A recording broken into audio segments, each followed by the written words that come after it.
Early morning, Liverpool. The Clipper Round the World Yacht Race is about to begin. Final preparations are underway on 10 international racing yachts. Expectant crowds line the dockside.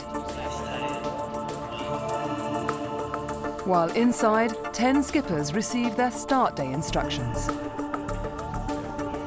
In only a few hours, the novice crews will take to sea. Nearly half had never sailed before their 2 months training. 35,000 miles around the globe by sail, this is the challenge of a lifetime. For the spectator, the show is about to start. But for those saying goodbye to loved ones for the best part of a year, it's an emotional moment. For the novice sailors, pride and dread form a confusing mix.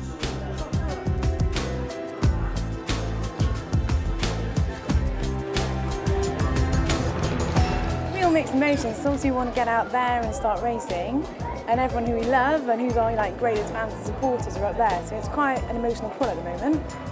Of course, I'd be lying if I said I didn't want to win, but this is a bit more than that. It's about personal endeavour, personal challenges, and really everyone's a winner because we're on the start line.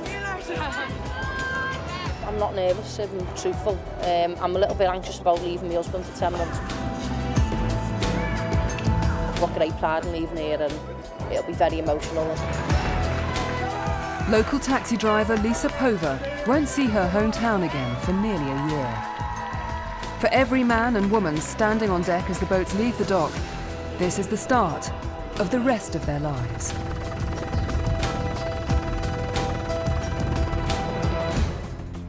Out in the River Mersey, the 10 international racing yachts muster on the start line. Each carries the name of a proud global sponsor and the hopes and dreams of its amateur crew. Ordinary people from all walks of life, man and woman, young and old, each has their own quest, their own reasons for setting off on this epic journey. 10, 9, 8. As the countdown sounds, the challenge of a lifetime begins.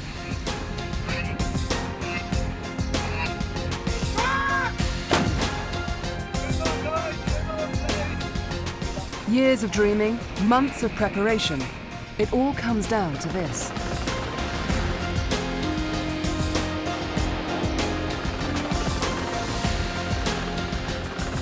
As the shores of Liverpool fade into the distance, the Clipper Round the World Yacht Race has begun. But no sooner have they left the safety of land than the crews are fighting the teeth of a gale-force storm. Winds of up to 50 miles per hour tear through the fleet. We ready to move? Ready to move! It's a sharp reminder that racing round the world will take spirit and determination. The crews will have to dig deep to find. Let's get away from the Yankee shape!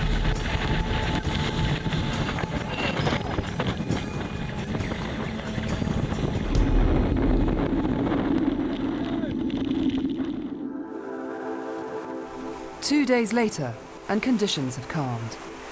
The fleet is making steady progress south along the coast of the UK towards France, and the first of 14 stops in La Rochelle.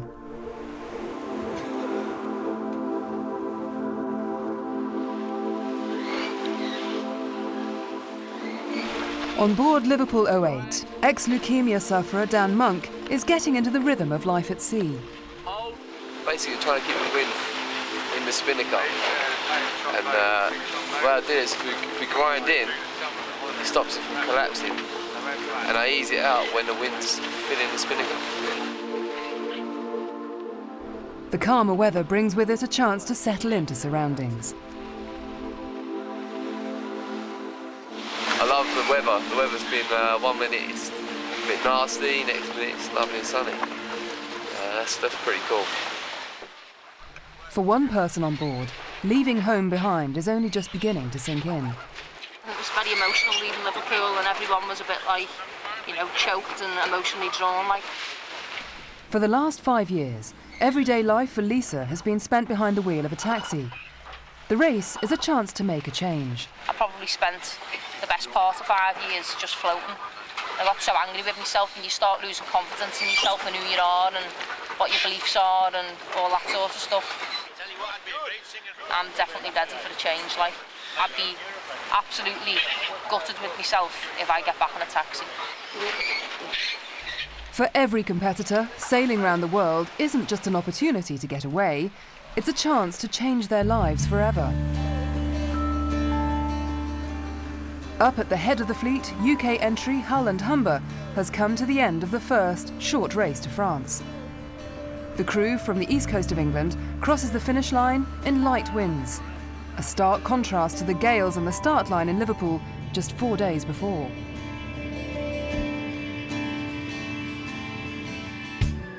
It's the first win in this 14-stage race, and the crew of Hull and Humber are the first to enjoy the celebrations and satisfaction of victory.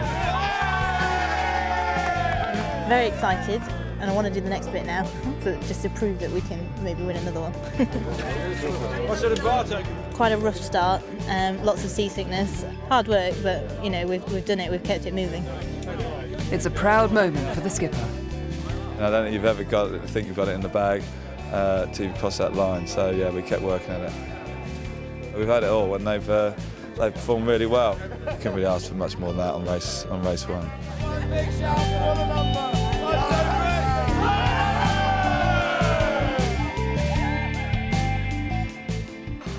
Liverpool 08 arrive in second after an exhilarating race.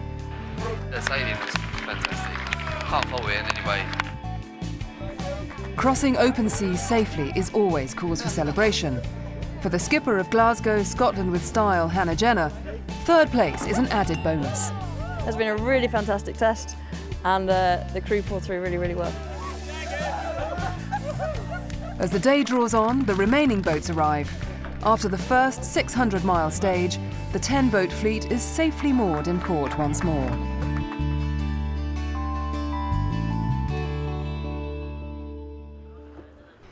In between each of the 14 stages on the Clip Around the World yacht race, the crews have a few days in port to prepare for the next ocean crossing. Everything must be inspected, cleaned and oiled, and any damage repaired before setting out to sea once more. On board Jamaica, it's a chance for Londoner Claire Moloney to reflect on an eventful first race from Liverpool. Only 2 days after the start, and the anaesthetist's medical skills were already put to the test. There was an accidental jibe, which means that the boom swung over.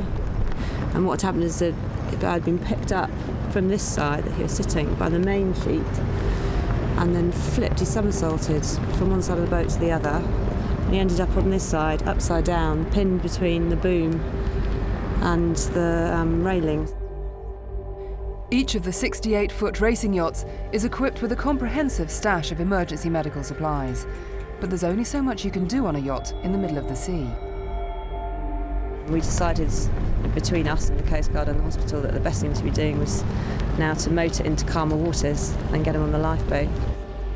In a complex 2-hour operation, the injured sailor was safely taken back to land and away to hospital for treatment. Everyone really pulled together and just automatically jumped into roles and got on with things and sorted things out.